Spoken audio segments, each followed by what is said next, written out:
Hello there, listeners of Illusion. It will become very obvious about 2 seconds into this podcast that I was very ill when we recorded it. I had a nasty chest infection which hung on for quite a good while, and because of that, my voice is terrible in this. But I just wanted to reassure you all it was just a chest infection and I'm perfectly fine. On with the podcast. Did you have any questions before we start? No, not really. I think the script is pretty clear-cut. I think between rewatching the episodes a couple of times and, I've always known I've had a few stories that I've, told over the years to different people. I actually appeared on the Nightmare live stage show as well, believe it or not, as a Dungeoneer, and believe it or not, questing for the chalice. I finally got my hands on the damn thing after 30 years. No one ever got the chalice in the original show. I'm well aware of that, yeah. That makes it the hardest one, right?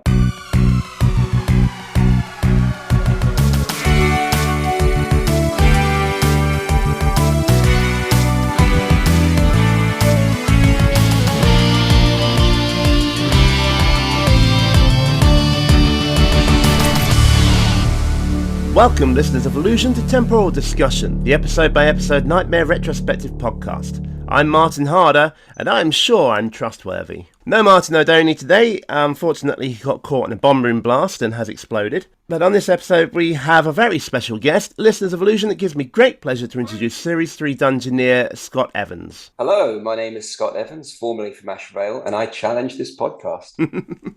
How did you come to be on the show? Okay, well, I heard you guys talking in the past about how you think that they went to schools and stuff and found good boys and good girls. Well, that definitely wasn't me. But what we did was we actually applied. So as you can guess, I watched the first 2 seasons, absolutely loved it. I applied to go on the show as middle of season 2 was airing, so I was dead keen. I was just going through my letters actually for my little Nightmare briefcase. It's got a fair bit of dust on it, and the first letter I got was one saying that you were too late for the season 2, and if we did a third series, they will get in touch with us if we're selected. So I was the guy organizing everything. So they sent me the form. So I had to go out and get passport photos of all of us, fill out 3 pages of forms, which at this point in my life was definitely the most amount of writing I'd ever done. A few weeks later, we got invited to the auditions, which are actually in London. I think by this point, we were probably down to about 100 or so people in the running. They had the whole thing set up with the blue screen. They had the helmet. They had the advisors watching a screen. And it was like a 2-stage interview. Like they did a practical. So they guided you through 2 rooms. One of them was a clue room. One of them was a bomb room. And then they did like an interview with us where they asked us a bit about ourselves. And they actually asked us 3 riddles. And believe it or not, we got all 3 riddles correct. And we left feeling pretty good about the whole thing. Sure enough, about a month later, we got a letter advising we'd been selected to take part in the series. I can actually remember screaming the first line of it as I read it. Very exciting times back then. They couldn't guarantee we'd actually get called up at this point because they didn't know how long each of the quests before us would last. We came in halfway through, so I guess we were 4th or 5th choice or something. So I guess you're hoping for a lot of level 1 deaths to give you guys the best chance of being called up, which season 3 was able to provide. Oh yes, definitely. I think they gave us about 2 weeks notice. So I think, when the team before the one before you kicks the bucket, that's when they give a call to the sort of the one after that one. They gave us a couple of weeks to get properly ready, which of course we totally didn't use. So just remember, guys, there is a selection process. So when you're seeing these Dungeoneers, what you're actually seeing is the top in class, the cream of the crop. And I don't know what that says about everyone else, but... So did you choose to be the Dungeoneer, or was that decision made for you? No, I chose, man. I filled out the form. I stuck my little passport photo right on the Dungeoneer slot. And I figured maybe they thought that was a good face to cover up for TV. I don't know. If you did it again, do you think you would still be the Dungeoneer, knowing what you know now? I'm going to say yes, and I can give you some evidence of that, because I actually went on the Nightmare Live stage show. Obviously, I just, everyone... Have you been to see it, by the way? I have. A few years ago, I actually met Hugo Myatt in the audience afterwards. Oh, yeah. No, he's been there for a couple of them. I know that they've had him on a couple of times. So, yeah, you turn up and you're just in the audience. But what they do is, or at least they did in this one, everyone's having drinks and you've got sort of a keen audience all interested in the same thing. So some good chats going on there. Then the organizers come out and they say, right, as you guys know, it's sort of an audience performance. So who would like to be in the show? And I looked over at my friend who I'd sort of, twisted his arm to get him to come at all. And he looked at me like a little lost puppy. And I'm like, and he's like, go on then. And I put my hand up and so up you go.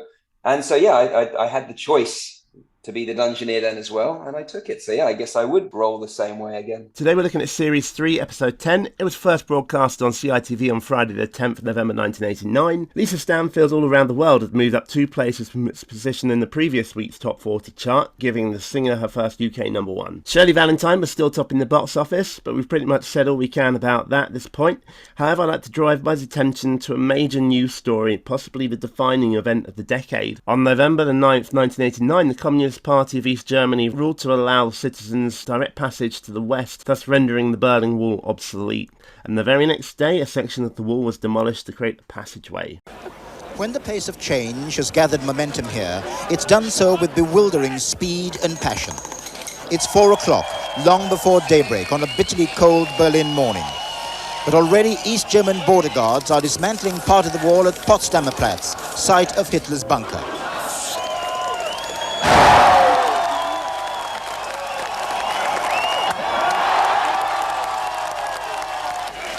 Watching from West Berlin as they've done for several hours, the crowd shout ecstatically, "We're coming."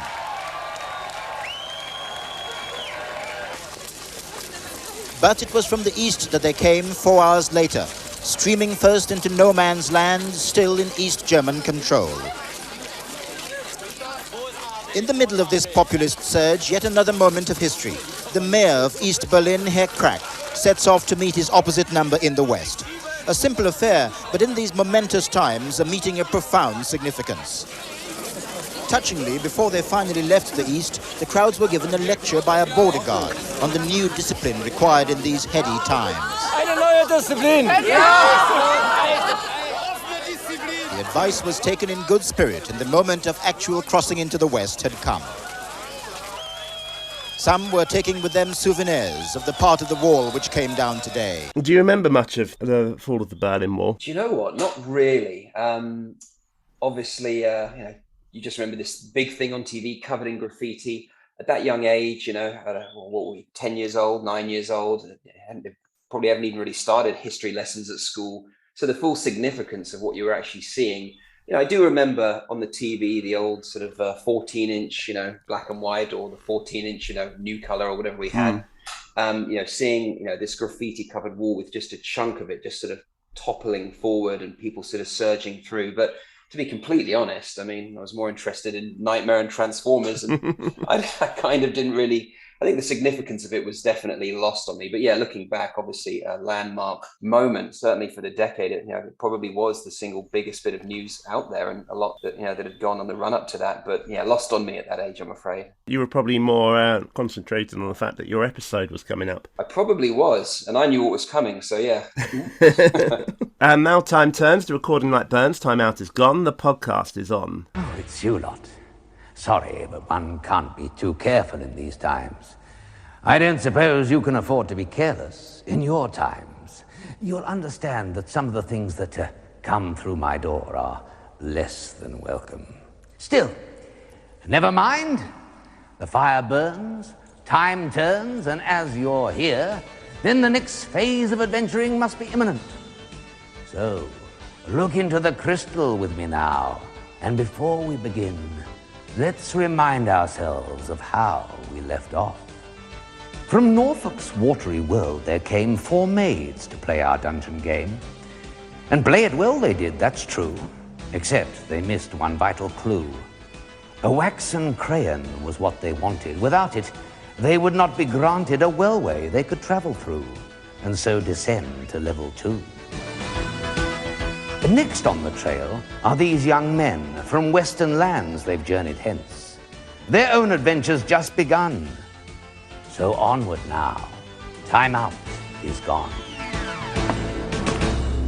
So we begin with the dungeon ditty as usual. The rhymes today are came and game, true and clue, wanted and granted, which isn't great, through and to, men and hence, begun and gone. Again, isn't great. I think we've seen better. Not really good at all this time. Maybe this is the reason why the ditties only just lasted 3 seasons. They were running on empty by the time we got to the end of season 3. I like them though. Maybe if you'd have injected another character, like when Pickle came along, you could have bounced off each other with some different ditties.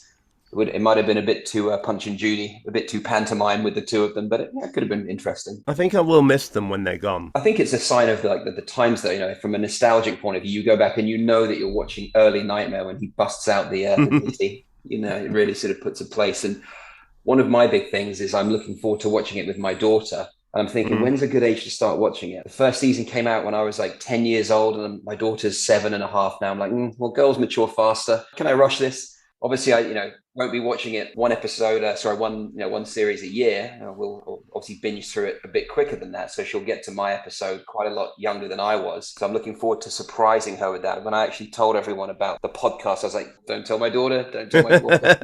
So they're at a party that I chipped out of last night to get here. And they got to keep their mouth shut about that. But yeah, definitely when we're watching those early episodes, it will definitely sort of bookmark those as the earlier Nightmare years. So yeah. You're down a corridor and there's bats coming up towards you. Don't stop whatever you do or turn. The safest way is always straight ahead, but at least you can face what's coming. Where am I? You're in a room and it's like Would you please be quiet? Something about does upset them. Well, come over here if you like, but for goodness sake, tiptoe. Look, that's my favourite. I call him Rodney, and he's awfully sweet. The Vale of Worms makes a return in all its disgusting glory. Melisandre is here today, or as she refers to herself, Melisandre Makepeace per happenstance, and she is feeding the maggots.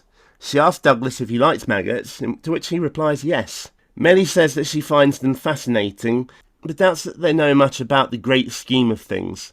She asks Douglas if he is knowledgeable, to which he rather tellingly replies that he doesn't know. She decides to test his knowledge anyway. I'll try and be kind about this quest because I know what it's like. I must say though, much love to Douglas and his guys because they really did us a favour. If you read up on the boards on nightmare.com, you'll see their quest is ranked pretty consistently in the bottom 2 or 3. And I do think there are some advantages to following on from one of the worst quests of all time. As Tregard said, you'll see later on, our team made a lot of blunders. We weren't great, but I think history's been pretty kind to us, and I'm sure the previous quest has something to do with that. I think back then, by the time people watching it got the taste of Douglas' quest out of their mouths, we were probably already in level 2 by then. And when I was rewatching the episode to get ready to speak with you guys, I kind of felt like I needed to take a bath after watching their quest. It was pretty rough. So yeah, thank you very much, guys. Your quest had the advantage that it was entertaining. Theirs was just nothing interesting. I think that was just frustrating because we're in season 3 now, and people have a fair idea what to do and what not to do. So when someone goes through like a left-hand door, which I guess will segue to my quest on that one, I could just picture people screaming at the screen, like, no, you know better than that. Don't go through that door. Tell the guy about the big snake behind you. Pick up the clue room. Don't pick up the weapon. You can imagine the audience probably knows as much as the Dungeoneers at this point. Yeah. And maybe they're thinking, well, I expect better of you when you make it to the show and you've been practicing. So in terms of this room, Douglas likes maggots. Well, that's a good thing because he'll be feeding them in about 6 minutes. Did you want me to read out is there riddles in this one? Yes. Oh, it's sort of a riddle. Oh, yes. Who went to sea in a beautiful pea green boat? And the answer, of course, is the owl and the pussycat. And fair play to the team. They do get this one right. I would say it's a pretty easy one. Going back and think about the sort of age that we were back then, I think everyone in the audience, everyone watching at home probably knew it. Good, clean, level 1 stuff. As a reward for answering this rather easy question, Melly tells Douglas that the first step is the windmill. She bids goodbye to Rodney the Worm and Douglas the Dungeoneer and leaves. Tregard gives the team a life force warning and the team begin to guide him out. They don't even spot the apple on the floor until Douglas brings it to their attention. It gets knapsacked and Douglas moves onto the next area. I'm intent on making knapsacked a thing. Where am I? Douglas, you're in a corridor with 4 doors on each side, 2 doors on each side. Yeah. They're Small world, team, and getting smaller all the time. there's a small wall. We've got a jingle for this. I don't know if you've heard it. Oh, I've heard it. I'm almost to the end of season 1. I'm familiar with the jingle. Is it still a thing at this point? It is, yes. In fact, there's several different versions of it now. Oh, is there? Wow. Looking forward to hearing that then.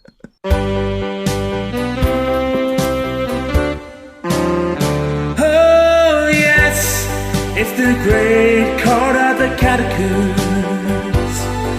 But listen up, it's different this time. 'Cause he sees the thing, the far wall is closing in and making the space more confined. The corridor is very blue today. The once great corridor is getting smaller and smaller as the far wall moves towards the Dungeoneer. It's frankly amazing that Douglas makes it out, thanks to his teammates all talking at once. However, make out he does through the near right door. We've got our own experience in the great corridor of the catacombs, so I'll tell you all about that when we get there. But I do actually have my own super secret top tip for escaping rooms like that. But no spoilers, guys. We'll get there. Okay. Right, move forward, Douglas. Keep going. Stop. Side Turn step to your the- right. Yeah. Forward. Forwards.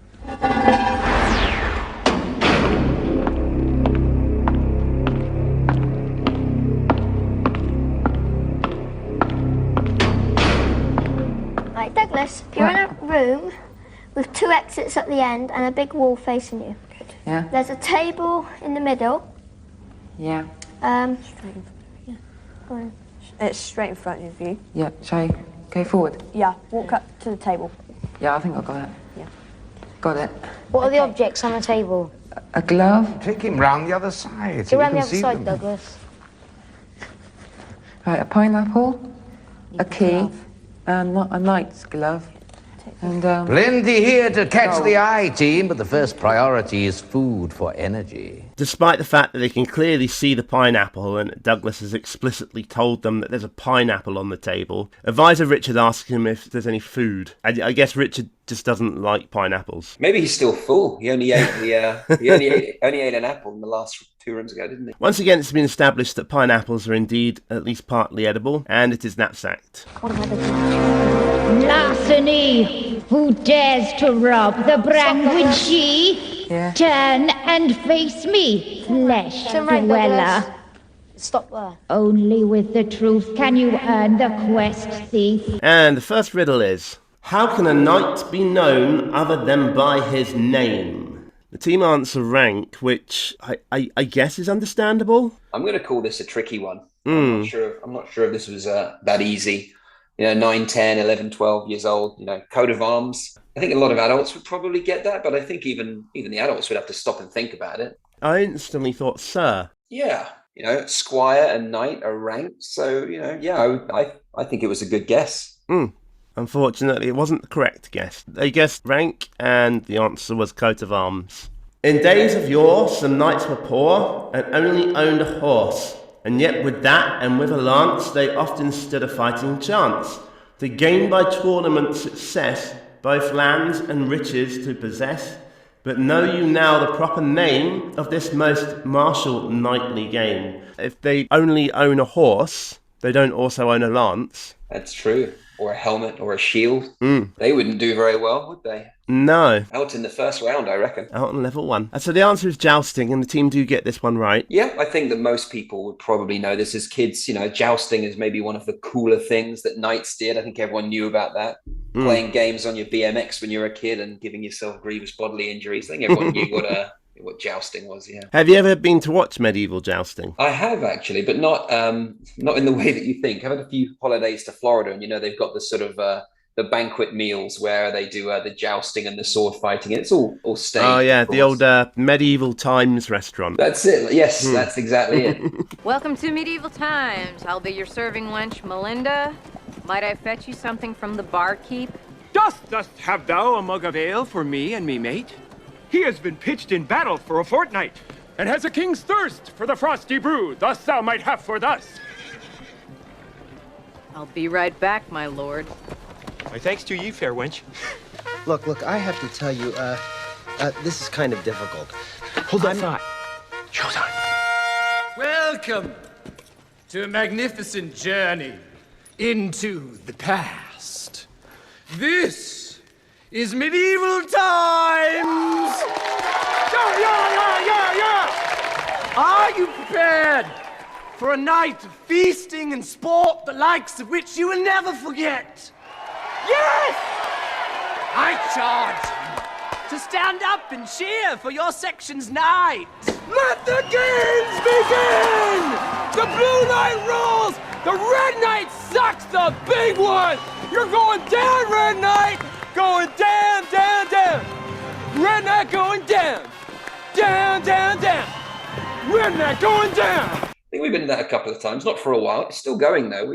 My mum lives in Florida, and we were actually out there just a couple of months ago, and we drove past it. So at least the building's still there. I'm sure they still do it. When I was there, the big thing was Buffalo Bill Wild West show. Oh, really? Which part of America was that? Florida still? That was still Florida, yes. Yeah, well, they've got something for everyone, no doubt. I remember my dad buying me this toy gun that to this day I'm amazed we got through customs. Really? Because it was like proper made of wood and metal and everything.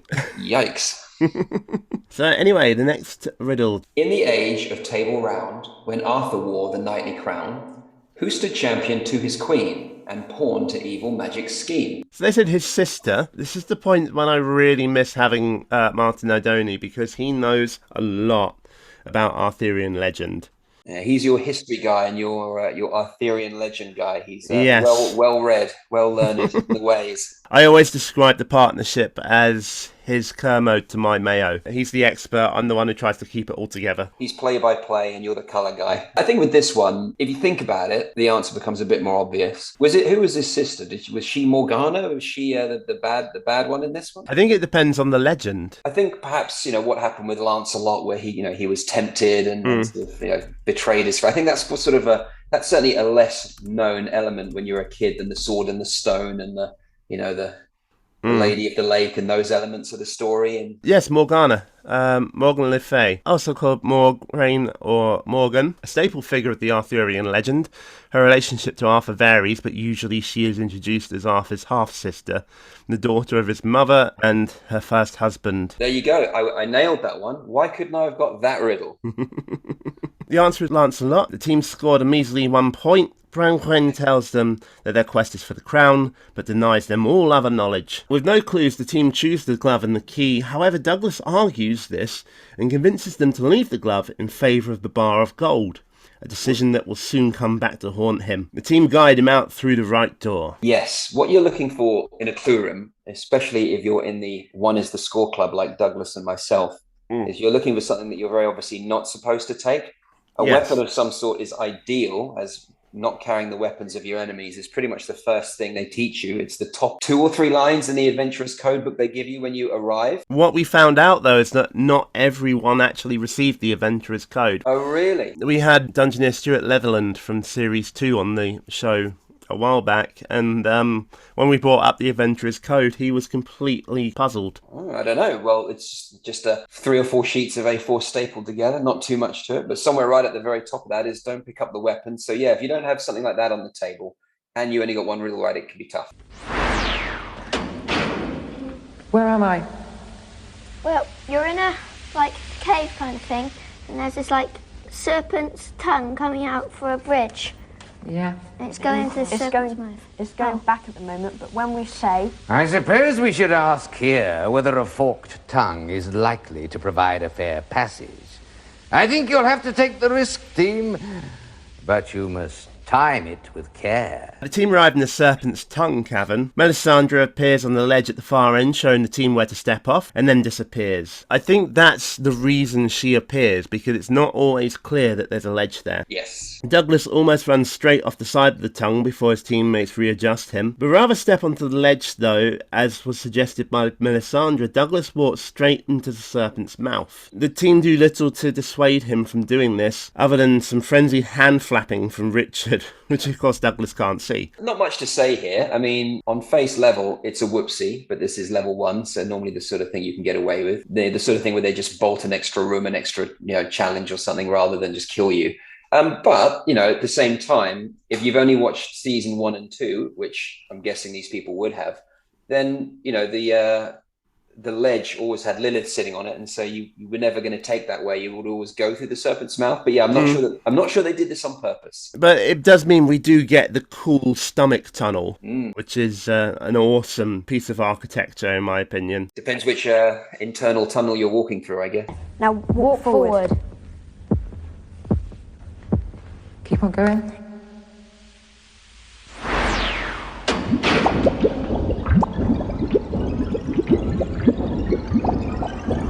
How many skulls did this monster eat, though, is my question. You look at the corridor, you see about 9 of them going past. I know. Quite a few Dungeoneers, I guess. I guess.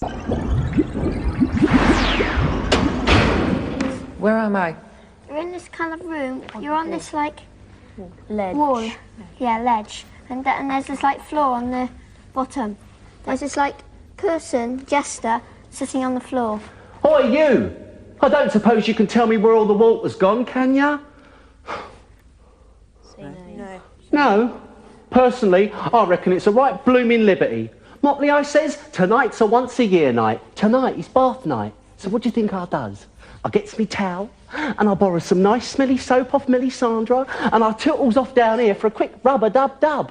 Only to find out that some idiots pulled the blimmin' plug out. As Motley mourns the absence of water in the water room, he is oblivious to the massive cobra that fades into existence behind him. The team do nothing to warn him, despite prompting from Treguard, perhaps in the hope that they won't have to put up with him for the rest of the series if he's eaten alive by the reptile. Richard suggests they tell Motley to move, but this is misunderstood by advisor Derek as a suggestion that they should move Douglas instead, who instructs the Dungeoneer to walk along the edge of the room rather than speak up, though Richard decides to go along with this. Eventually, after what seems like ages, Motley turns around and is startled by the creature. Douglas, stop. Stop. Well, thanks for telling me about the snake. Oh, I'm off. This is like one of the biggest blunders in the history of the show, in my opinion. Yeah, if there's one of those moments that the audience were screaming at their TV, this is up there. It must be up there. But unlike Simon sidestep to your left, that happened so quickly, this is just so painful and so long and drawn out. And by this point, again, season 3, everyone knows what you should be doing. You know, don't pick up weapons, help people out. You know, the little side quests and stuff. And it's so painfully obvious what they should do here. I don't understand how between the 3 of them that could see the snake, and I think they even told Douglas about it too. Like, no one took the initiative. Oh my God, yes, they deserve what's coming to them, I'm afraid. Oh, definitely. Thank you and sorry. I have a feeling that Motley was going to give them the second step if they saved him from the snake, just a guess. Now, let me tell you guys, you do not want to be missing those steps. They're going to come in handy down the road. I know a little something about this, so take it from me. You do not want to miss any of those steps. See, it doesn't really matter anyway at the end of the day, though, does it? Because they're in losing mode, like you say. At this point, just a bit more insult to injury. Turn left. Walk forward. Where am I? Well, Douglas, you're in this room and there's this bomb which is not lit. Chamber mind, you need the gauntlet team. Bum bum bum bum bum room. Bum bum bum bum bum room. Bum bum bum bum bum room. Bum bum bum bum bum room. Bum bum bum bum bum room. Bum bum bum bum bum room. Be fast on your feet before your life falls to please. Bum room. Bum bum bum bum room. What a terrible mess. It's too slow, boys, too slow. Anyway, what you needed here was the armorer's gauntlet. It freezes the fuse, don't you know? Well, no, of course you don't. Because you didn't earn that information from the clue room. So yeah, they get blown up. And I hate to say it, but good riddance. Yep, thanks for the early call-up. Like I said earlier, this team pretty much did everything wrong. In level 1, you can sometimes get away with that. Maybe not in season 3. I think if they'd have had more obvious items in the clue room, they might have stumbled into level 2, but they wouldn't have lasted long there, I don't think. It can't have been easy for these guys watching this back. And I'll bet afterwards, they just couldn't wait for middle school to be over. Bad enough for me. I feel for them because we're all very young and it isn't easy. But once again, I'm also very grateful because I think we looked a lot better following on from these guys than we otherwise might have. So once again, much appreciated. Yeah, you often get it the other way around. You often get a really good, interesting team that's followed almost immediately by one who's not very good. And it makes them look worse than they actually are. I do think that has a lot to do with how your quest sort of is perceived by what sort of came before it. But it's good to have it the other way around and have an entertaining team after one that is really quite dismal. Yeah, I think we were happy-go-lucky. Did you meet your team on the crossover? Do you know what? I remember more vividly meeting Julie afterwards on the way out. I do remember that. I don't 100% know. I can't remember. We may have, but I think, like I said, they give you sort of one team in the middle. So like, you know, when team 1 dies, they call up team 3 because team 2's already there, sort of thing. And maybe Douglas ending prematurely or quickly means that they were gone by the time we got there. I don't recall seeing him. It might have happened a long time ago. Now, I think Merlin's finished reassembling Douglas, so you'd better join him. Spellcasting. D-I-S-M-I-S.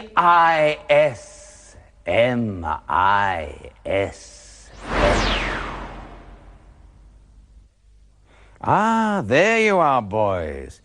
It was a short journey here, but a long trip back to your homes in the West Country. We bid you safe passage, for others wait at the castle door. Take me down to the path by the cliffs, give a dike and my scroll and my chin gap dismissed. Oh, marching please, take me home. And what do you want here, young man? I'm Scott Evans from Vale, and I challenged the dungeon. Do you indeed? Well, you're welcome to try if you have the brain, the brawn, and 3 trusty friends, and if you have the latter, summon them now. Jeremy, Nathan, Ian, Carl. Our next Dungeoneer is somebody who you will hopefully be quite familiar with by now, and someone who will hopefully soon get used to hearing himself referred to in the third person. Scott Evans from Vale is joined by his advisors Nathan, Jeremy, and Ian. Treguard asks Scott if he's sure they're trustworthy, and Scott says yes. Are you still sure they're trustworthy? I'm sure they probably are, but you're asking the wrong guy. None of us have seen each other in a long time. Oh, that's a shame. Yeah, geography, school, etc. The rules rundown is almost non-existent now. Treguard gives Scott the knapsack, puts the helmet on his head, and sends him on his way. So I've got some things to say about the sort of the setup. There's some behind-the-scenes things that you might find interesting. Okay. So the main thing I remember from the beginning section is just how long it took for them to set everything up, with me just kind of standing there in the antechamber, but the advisors had to get all wired up, sitting in the right place, move for the camera. It seems like I'm the only one with nothing to do, and I'm just standing there next to Treguard. Nervous as hell. He's in his full gear, and of course, at 10 years old, he's just this absolute towering figure to me. The main thing I remember is that seeing how nervous I was, he just looked down at me and said, "Cool, it's a bit hectic, isn't it?" Like completely out of character. And he's like, "Some people do this for a living." I'm sure he was very well intentioned, but hearing him completely break character like that didn't really help me. It just kind of made me wonder what the hell was going on. Everyone else we've spoken to said he never broke character the entire time they were there, even in the canteen. Really? So that's actually quite incredible. Do you know what? They do not let you interact with characters in the canteen. In our break room, the sort of room that they have you with the computer set up and your comics or whatever the kids need, they bring your food to you.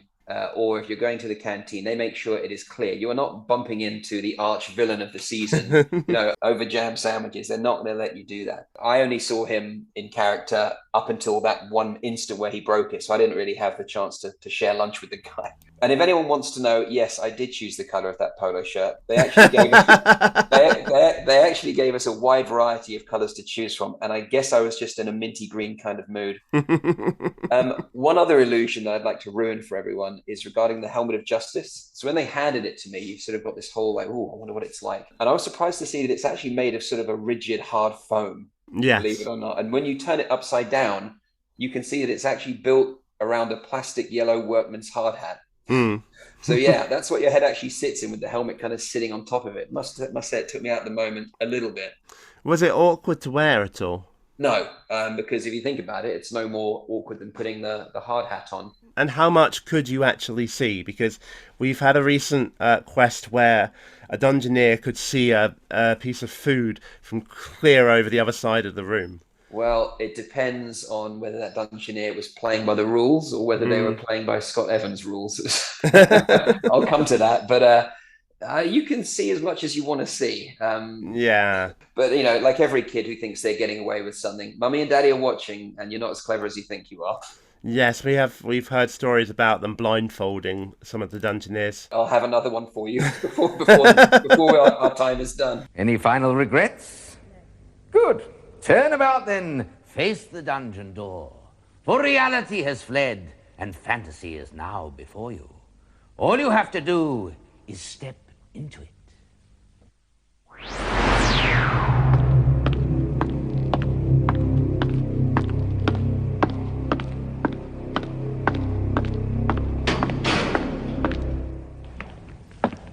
Where am I? Scott, you're in a plain green room. There's no doors, but there's just in front of you to your right. There's like a gambling board or something or other, and it has a dice in the bottom right corner. Well, if you can identify the apparatus team, I'm sure you can identify its purpose. So what's keeping you? Welcome to the dungeon. This is season 3. Everything is still the same. Our talking is mundane. We try to make it seem random. Our dice is on the exact same number. We better play the game. We better play and never talk about it. So welcome to the dungeon. Not much to say here. It's a dice room, and I rolled a 1 like everyone else. There was a nice chalice there, so pretty much obvious which room we were supposed to go through. Walk forward. Walk forward now.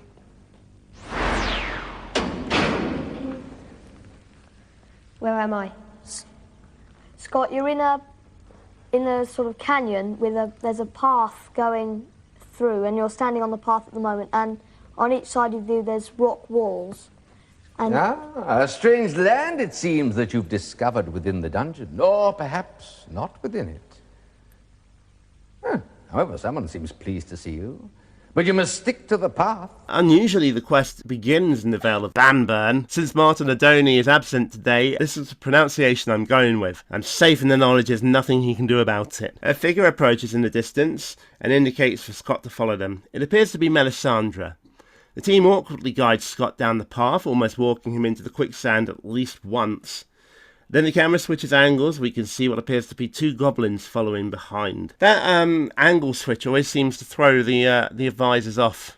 Yes, and it might interest you to know that each time the camera angle changes, it's actually a completely different room. So this room is divided into 3 parts, and at the end of each part, we have the usual 45-minute break between rooms while they set up the next part. So it might look pretty seamless, but in reality, it wasn't. So and the camera angle reversing, I actually think that's a bit hardcore, throwing a reverse camera angle in the very second room. Watching it back, I think my guys were having trouble reversing right or left, like, they were quite new to things.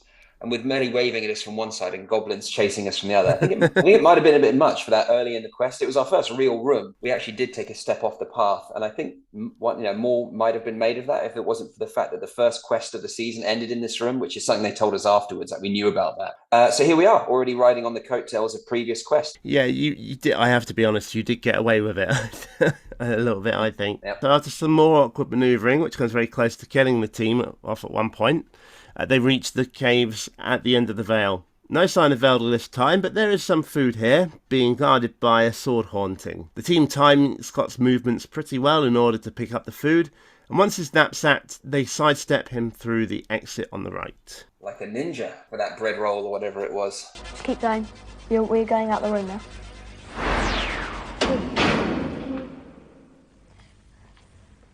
Where am Scott, I? you're in a room. Warning, chamber mind. There's a bomb in it, but the fuse isn't lit, but I'd get out of there as quick as you can. Move fast on your feet before your life falls to please. Bomb room, bomb, bomb, bomb, bomb room. The fuse begins to run as Scott starts to move, but despite some panic from the advisors, you guys did actually do quite well here. Yeah, that was a pretty quick bomb fuse, wasn't it? Just whipped right down. Thankfully, we called upon our Bonroom experience from our auditions and managed to make it out. Pretty close, though, and you can see Ian slowly melting into his chair at the end of that. Right, go forward. Stop. Quickly, Yeah, right, quick, fuse is quick, running. forward. Run.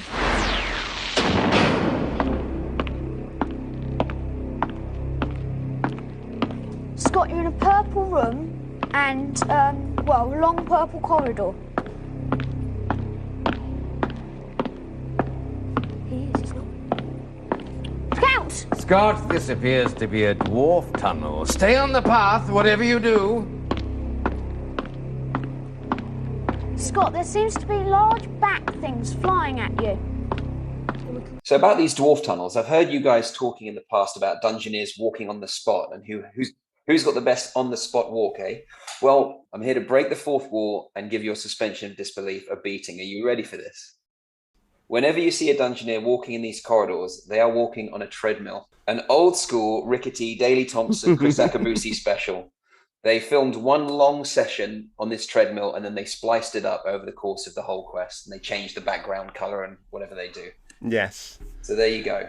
We think that they started using a treadmill about halfway through Series 3. Oh, really? Because if you look back at some of the earlier episodes of the series, it is very clear that the Dungeoneer is just stepping from side to side. And I think they realised how bad that actually looked. But my theory was they used the revolving stage. Definitely a treadmill. So if a plastic hard hat and the helmet of justice doesn't take you out at the moment, then standing on a treadmill certainly will. It works. It gives it a bit more a realistic feel. Oh, easy room for me. I was grateful. What's really obvious, though, is when they speed the footage up. Yes. To make it look like you're going faster. When goblins are in hot pursuit, yeah. Fortunately, they just speed the footage up and not the actual treadmill that might send the Dungeoneer whipping through the back wall of the room. They're probably already courting some kind of health and safety controversy by sticking a blindfolded kid on a treadmill or on a revolving stage. That's a good point, yeah. Yeah, I mean, it's bad enough with the stairs in the level 2 clue room. Yes, I had a couple of stumblers on there. I guess you've dealt with them by the time we get to this episode. Yeah, apparently no one ever fell down, but there were definitely some people who came close. Despite Advisor Nathan's rather unhelpful cry of "look out" to somebody who's unable to see, Scott survives the dwarf tunnel, and upon emergence in Golgarath's clue room, Treguard issues the usual instructions about taking the food first, and when Scott does so, the wall monster appears. Who feeds? Then feed no more. Leave the table of Golgarath and face your destiny.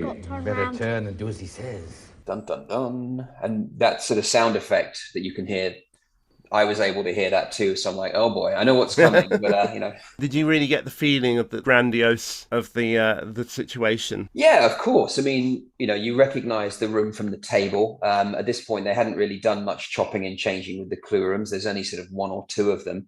And yeah, of course, you know that even in level 1, you're about to make the first real decision that can get you killed. And so, yeah, you know, this is the first point where I think this is why they put a clue room in the audition. So yeah, they want to see if people are going to at least have some degree of common sense, or if people have read have you read the leaflet or have you not, sort of thing. So yeah, I think, you know, you're aware of it. And yeah, I think that the item that you get is so important. So, you know, spoilers, guys, this is the room where we screwed up, because even one more correct answer would have given us the first step that we ended up needing so badly. Like I said, guys, you don't want to miss those steps. However, I should have paid more attention when my dad was reading me The Hobbit at bedtime, but 310 pages is a lot to an 8-year-old. We should have paid more attention and thought about the last riddle, which I think we should have got. We just kind of rushed it. But we did get bailed out by those clue rooms, didn't we? Like I said, the first thing they tell you is not to pick up weapons. And I cannot tell you how big a sigh of relief I breathed when I got to the table and saw that dagger sitting there. Mm-hmm. And just look at those other 2 items, a horn and a key. I mean, forget about it. You literally couldn't ask for 3 better items to choose from. Very, very lucky. So yeah, when we saw what was on the table, the sort of the tension went out a little bit. You've already got what we refer to as a negative clue. So yes, it becomes very obvious what to take. And the riddles are... In another legend, who was the first hobbit to hold the ring? The answer given here is Bilbo Baggins, which is the correct answer as far as the producers of Nightmare are concerned. There is some disagreement about it, though, from people who believe that Smeagol, who later became Gollum, was the first hobbit to hold the ring. Well, when I watched the movies when they came out, I was like, oops. I got away with one there. However, Gandalf refers to Gollum as being from a hobbit-like race, and it's suggested that Gollum is centuries old thanks to the power of the ring, and is actually from a race that may have been ancestors to the Storr group living in the Shire. Whether or not you consider Bilbo and Smeagol stroke Gollum the same species rather depends on whether you consider Heidelbergnists and Homo sapiens to be the same species. Well, I will take what I can get, and if 310 pages was too much for the producers to get through as well, then I'll take that as well. In the same legend, what were goblins called? You guys answered trolls, which they claim is false, and that the answer is orcs, but technically, according to the Lord of the Rings fandom wiki, goblins was the name given by J.R.R. Tolkien to a group of orcs that Thorin and company encountered in The Hobbit. So again, this question's open to interpretation. I don't think we got this one. I think that maybe they told you about the ring on the first page of the book, and by page 100 they start talking about orcs, and I was asleep by then. We didn't get this one. I think though with the movies, like everyone and his mum would get this one now. A knight errant will often follow a maid, but name me the maid that follows knight. A tricky one, I guess, but I don't know. I think if you take your time, and we got a hint. We got a little hint, and we just kind of rushed it. And you can hear kind of Treeguard's and we say, oh, whenever you hear him, we got him excited there and then let him down so badly. But as you say, if you take your time to answer it, it's pretty an easy one. So you had 7 days. So what's your excuse? Well, you might think that. Maybe 7 seconds. Before you can actually answer the riddle. Oh no, we're losing contact, team. Temporal disruption imminent. Too late. I suppose you think they'll have plenty of time to look up the answer. But I'm afraid it doesn't work quite like that. The strange thing is time. And of course, I live in especially strange times. Join us again when your time becomes my time. And then we'll all have a simply shocking time together. What do you think of the episode? I mean, obviously, I've got a different perspective, a unique perspective. Like I said, pretty happy with the quest that came before us. I think it forgives us an awful lot. We haven't made any enormous mistakes yet. They are coming, though. We haven't technically even sealed our fate by getting only one riddle correct. That hasn't happened in this episode yet, although that's coming. I'm reasonably happy. I think you start your concentrations at its top. Level 1's a bit more forgiving. We've got some easy clues. So far, so good.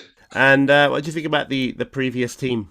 I've said a few things about the previous team already. I think we owe them a debt of gratitude, but I think their place in the pantheon of Nightmare history is well deserved. I think if you had to pick a team that did everything wrong, I mean, short of missing the first step like we did, then I think they pretty much did everything wrong. They're not quite Akash levels of bad, which was a team where they were so bad that they had to go back and reshoot a scene to give them a spell so they would get at least 1 point in the clue room. Oh, really? Yes. They hadn't worked out a way to kill them off in the clue room. The technology was holding us back at that point. By season 8, the War Monster would have just gobbled them up. Yeah. They could have just put the Life Force clock over the top, but that's more of a season 1 thing to do, isn't it?